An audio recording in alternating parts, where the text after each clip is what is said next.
up, you beautiful bastards? Hope you're having a fantastic Wednesday. Welcome back to the Philip DeFranco Show, and let's just jump into it. And the first thing we're going to talk about today is the most requested story, a story that just blew up this morning. And it's also an incredibly complicated story because as of right now, really we've only seen one side, and that source is also a prominent creator on this site. Okay, remember that YouTuber we talked about 2 days ago, Adam Saleh? Well, he's made international news again because he posted a video that has been retweeted as of just right now 320,000 times. And the tweet that goes along with the video is, "We got kicked out of a Delta airplane because I spoke Arabic to my mom on the phone and with my friend Slim. WTF, please spread." We're getting kicked out because we spoke a different language.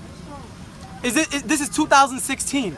2016. Look, Delta Airlines are kicking us out because we spoke a different language. He also had several live streams on Periscope where they talked about what happened on the plane. They don't know what to do. Eventually he said he had to go through security check again and then book a flight with a different airline to go back home. And if everything is as he described, he was just on the phone talking to his mom in another language, he was talking to his friend in another language, and then a bunch of people were like, "I feel uncomfortable." And yeah, I kind of hate those people and I hate Delta. But then you have to take a closer look at the source of the information, and not because of his ethnicity, not because of his religion, but because of his past. Adam is a professional prankster. Pranksters fake a lot of stuff. In fact, Adam was in the news just a few days ago because he faked a thing on an airplane. Specifically that he illegally transported himself in luggage. But personally to that I would go, well, that's a different kind of thing. Just because you would fake something like that doesn't mean that you would race bait, that you would religion bait. The problem with that is Adam Saleh has faked a race baiting video before. It was a video called Racial Profiling Experiment where he and his buddy would dress one way and then like get into a big argument, walk past a cop, see if they would react. Then they dressed up in different clothes of a different culture and saw if police reacted differently. You don't leave. No, it's nothing. Me. What's all the arguing about? Why are you dressed like this? Surprise, surprise, they did. Further insight, the original description of the video read, "We were filming another video for our channel with our cultural clothing, but we kept getting followed by police. So we decided to film this social experiment on racial profiling. Too many innocent people get stopped and frisked every day because of what they wear or their skin color. We're against people stereotyping others because of what they wear or what skin color they are. Hope you can all spread the message." Then the organization The Smoking Gun ran an expose on the video and deemed it an obvious hoax. And once they got caught for faking a racial profiling video, they changed the description to, "This video is a dramatization of previous events that occurred with us in our traditional clothing while filming in New York City. The video is not against the NYPD. It's just an example of what we have to go through sometimes when filming in NYC. This is to raise awareness for racial profiling." Simply put, you made a video to make the police look racist. A dramatization where you blurred the police officer's face? That's disgusting. That's Joey Salad's FouseyTube faking social experiments disgusting. And on top of that, people have looked at Adam's videos in the past and they said, well, he's probably trying to antagonize people. So if it wasn't fake, this was actually his goal, to do something and get an overreaction. This because in the past he's posted videos like counting down in Arabic on a plane experiment, where even his buddy is like, "Why are you doing this?" No, bro. What? Tell you kicked out, boy? Kicked out of what? Bro, that's... No. I can count down Arabic, freedom of speech. It's a social experiment, you know what I'm saying? This is a social experiment. Messed up experiment.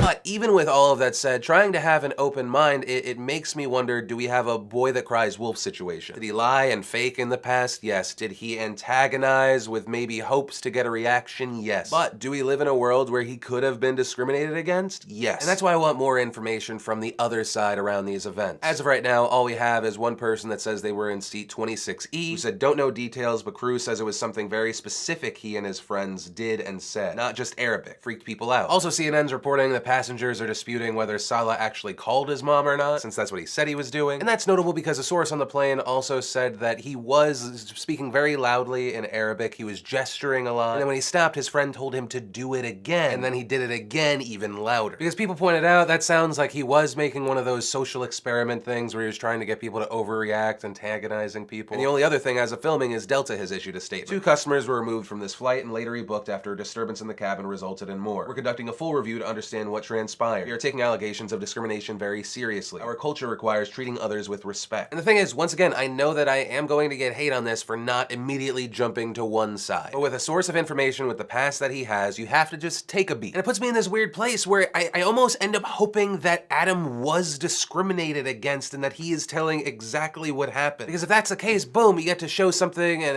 expose something and you can handle it. If he was actually doing something else, if it was meant to antagonize, if he's not telling the truth, it's going to hurt all those other people that do legitimately get discriminated against. Because then it casts doubt on the real victim. But that's just my opinion. This, of course, is the Philip DeFranco Show. It's not just my opinion. It's not just a news show. It's a conversation. So your thoughts on this, I'd love to know. What are your thoughts? Do you think that Adam was trying to do a social experiment video? Do you think that he actually did something worse? Do you think that he's trying to get a reaction? Or no, you think that like the 20 people that complained, they were just these racist people that were scared of a brown man? Do you think Delta overreacted? I'd love to know your thoughts on this and why you have them. Then an update to yesterday's Lena Dunham story. Lena Dunham has since apologized. There are a lot of people that aren't buying her apology / excuse. If you didn't see yesterday's show, on her podcast, she said that even though she had not had an abortion, she wished she had one. That when she was asked to share her abortion story, she kind of jumped back and was like, oh, I haven't had one. And she realized that she had like taken society's stigma around abortion, and that's part of who she was now. Essentially, by getting an abortion, it would make her a better advocate for being pro-choice. Well, in the post she said, I truly hope a distasteful joke on my part won't diminish the amazing work of all the women who participate. My words were spoken from sort of a delusional girl persona I often inhabit. A girl who careens between wisdom and ignorance. That's what my TV show is too, and it didn't translate. That's my fault. Which some people accepted, but a lot of others were like, what are you talking about? So it was a joke? Also, why are you saying that you're talking from a delusional persona when you're talking about a real life thing that happened to you? I don't know. I'm just still a believer that Lena Dunham is very much a person who hurts a lot of the things that she tries to support. In a world of controversy and debate, I think you need a little bit of finesse, and she just breaks everything. I end up just feeling bad for a lot of the people that have some of the same beliefs as her, but they have like competent arguments. I don't know. I'm done with Lena Dunham for a while. And then let's talk about the Berlin truck attack. I didn't talk about it yesterday because there was a lot of confusion and a lot of facts that were still up in the air. But if you have somehow not heard about it yet, Monday night, someone drove a truck through a Christmas market. At least 12 were killed, 48 were wounded, 24 have since left the hospital. And the footage from this was horrifying and heartbreaking. German Chancellor Angela Merkel saying we must assume that this is terrorism and Germany mustn't be paralyzed by fear. As far as who did this, that's where there was a lot of confusion. There was a Polish man that was in the truck and he was shot and killed. He ended up later being identified as an employee of the owner of the truck. Then they arrested a 23-year-old Pakistani refugee who said he had nothing to do with this. They ended up releasing him a day later because they didn't have enough evidence to continue holding him. And the big update today is that Germany says that they now have a new suspect. He has multiple aliases and nationalities. The name of the man they are searching for now is Anis Amri. There is a $100,000 reward for his capture. This is his photo. I know I don't normally share the photos or share the name of perpetrators of these horrific crimes, but he is someone that is on the loose right now. So please, especially if you're in an area remotely close to Berlin, share this photo. And it should be obvious, but when I say capture, I mean that you would give information to police. Do not go towards this person. They are saying that he is armed and dangerous. And as far as the motive of the attack, ISIS, aka Goat Fuckers International, they claimed a soldier of the Islamic State was behind the attack. It's also been reported that Amri was on the radar of German authorities for a while, and an undercover investigation into him on February 5th said he had suspected ties with ISIS and recommended intensive monitoring on the suspect. And that's where that story ends. I do want to take a moment to say my heart goes out to the victims and everyone affected by this. This senseless violence is only ever meant to divide us, to make us scared, but it has to make us love who we have in our lives more. It has to make us unite against horrific people. Anyone that would try to take out so many innocent people, they need to be starved out of humanity. Yeah, that's where today's show is gonna end. Of course, if you like the video, you like what I try and do on this channel, hit that like button. If you're new here, hit that subscribe button. Make sure you don't miss these daily videos. If you didn't see yesterday's video, you can click or tap that. If you haven't watched today's new vlog, my son is so adorable. Maybe it'll take you away from the darkness that is this world sometimes. But that said, of course, as always, my name is Philip DeFranco. You've just been filled in. I love yo faces, and I'll see you tomorrow.